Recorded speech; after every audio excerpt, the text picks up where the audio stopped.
Bref, j'ai fait de l'activité physique. Aujourd'hui, je suis allée voir mon médecin du travail. Il m'a dit: Vous êtes sédentaire. Est-ce que vous faites de l'activité physique? moi, sédentaire, est-ce que je fais de l'activité physique? J'ai trouvé un flyer qui pourrait peut-être m'aider. Je suis allée à la maison Sport Santé. J'ai rencontré Louis, éducateur APA. Alors Elisabeth, en fait c'est assez simple. L'activité physique c'est tout simplement lorsque je bouge. Peu importe ce que je fais. Ça peut être de la marche, ça peut être faire ses courses, se promener avec ses enfants. Du moment qu'on bouge, on fait de l'activité physique. Le sport, lui, va être une activité physique dans laquelle on va trouver des règles, des compétitions et des instances. La pétanque et le foot sont des sports. Il va y avoir des règles, il y a la fédération de foot, la fédération de pétanque, et on va faire des compétitions. La sédentarité, au contraire, c'est le fait d'être assis ou allongé lorsque l'on est éveillé.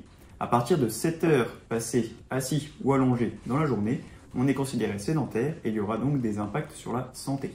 Maintenant que je sais tout ça, j'ai changé quelques habitudes dans mon quotidien professionnel. Par exemple, je prends l'escalier plutôt que l'ascenseur.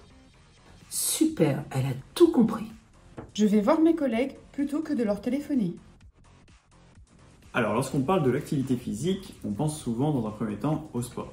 Or, ce n'est pas la seule manière de faire de l'activité physique. En réalité, il existe 4 catégories.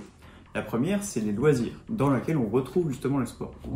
Mais ça peut être aussi simplement faire de la marche, jouer au ballon avec ses enfants. La seconde catégorie va être les déplacements actifs. Lorsque l'on va se rendre sur son lieu de travail en marchant, en faisant du vélo ou tout autre moyen qui sollicite un effort physique. La troisième catégorie sera celle des activités domestiques. Ça comprend donc tout ce qui va être jardinage, ménage, faire ses courses, etc., etc. Enfin, la dernière catégorie est composée des activités professionnelles. On entend par là tous les métiers dans lesquels on va trouver un effort physique. Ça peut être les métiers qui sont dans le bâtiment, les préparateurs de commandes, les éducateurs physiques ou d'autres métiers où on fournit un effort. Toutes les activités physiques ne se valent pas. On distingue globalement 3 niveaux d'intensité.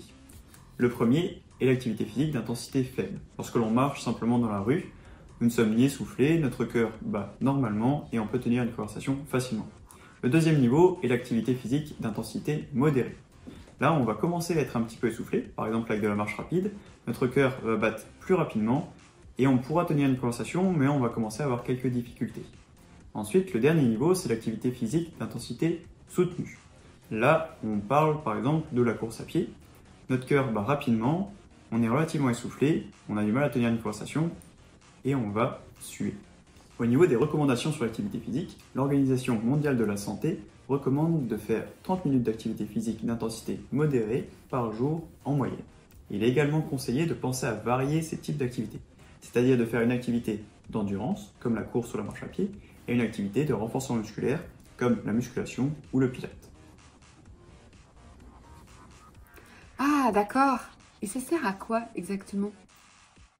Alors, l'activité physique, ça va avoir de très nombreux bénéfices, notamment une amélioration de la force, de la souplesse, de l'équilibre, du sommeil, de la confiance en soi, des liens sociaux, du système immunitaire, des capacités cognitives, de la productivité au travail, de la santé cardiovasculaire, osseuse et articulaire, et ça va vous permettre de vivre plus longtemps et surtout en meilleure santé.